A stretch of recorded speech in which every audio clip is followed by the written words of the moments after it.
BKG story time channel में आपका स्वागत है। दोस्तों, एक सेठ जी पर बहुत सारा पैसा था। उनके बहुत बड़े बड़े बिजनेस चलते थे और जैसे जैसे उनका बिजनेस बढ़ता जा रहा था उसकी प्रगति और बढ़ती जा रही थी। लेकिन समस्या यह थी कि सेठ जी के पास में समय ही नहीं था कि भगवान की भक्ति करें।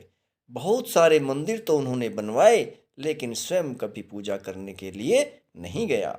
एक बार उनके बिजनेस में बहुत बड़ा घाटा हो गया। सेठ जी ऐसे संकट में फंस गए जहां उन्हें 100 करोड़ रुपए की आवश्यकता थी। और जब उन्हें लगा कि मैं हर तरफ से घिर चुका हूं और बर्बाद होने के कागार पर पहुंच चुका हूं, तो उन्हें याद आया कि मैंने इतने सारे मंदिर बनवाए, भगवान को प्रसन्न किया है, चलो चलकर उनसे मांगते हैं। तो अगली सुबह व्यापारी अपने ही बनाए हुए एक मंदिर में पहुंचा। तो व्यापारी ने देखा उनसे पहले लाइन में आकर एक भिखारी खड़ा हुआ है। सेठ जी का दिमाग खराब हो गया। सेठ जी भिखारी के पीछे खड़े हो गए। अब सेठ जी यह सोच रहे थे कि यह क्या मांगने आया है, भिखारी को क्या चाहिए। और भिखारी यह सोच रहा था कि सेठ जी यहाँ मांगने के लिए आए हुए हैं और इन सेठ जी को अब क्या चाहिए।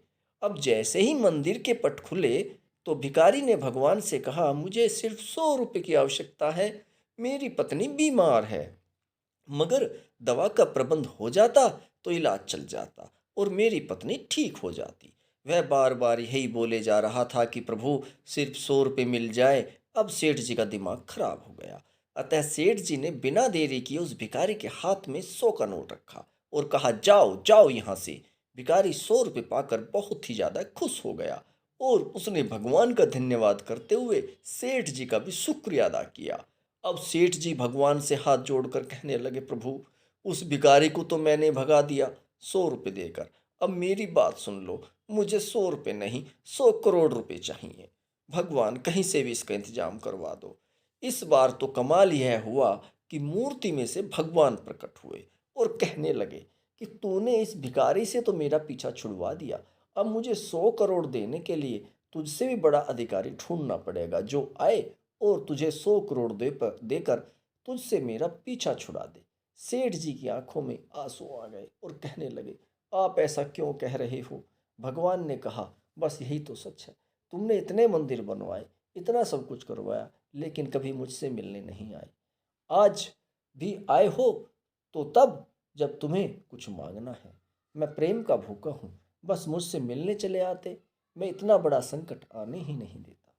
छोटी सी कहानी का सार यह है दोस्तों कि जहाँ बहुत ज़्यादा मांगा जाता है वहाँ प्यार खत्म हो जाता है, प्रेम समाप्त हो जाता है। इसलिए मांगना बंद कीजिए और अगर मांगना चाहते हैं तो सब्र मांग लीजिए। दोस्तों, कहानी पसंद आई हो तो प्लीज़ मेरे चैनल को सब्सक्राइब कर दो। धन्यवाद।